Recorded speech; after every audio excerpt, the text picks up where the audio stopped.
How is molasses made from dates?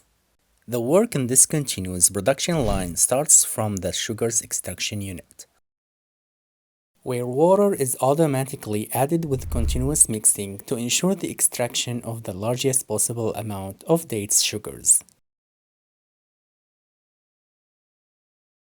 Then the resulting date syrup is pumped to a collecting tank through a centrifugal pump, which helps getting rid of coarse and external tissues. The resulting liquid passes to the second filtering stage through a press filter to ensure separating of any remaining solid sediments. The resulting clear liquid is pumped to a collecting tank in preparation for condensation. Condensation is carried out within a vacuum boiler that condenses the liquid at a relatively low temperature and pressure, resulting in the final clear molasses, which preserves the taste and color properties of the molasses.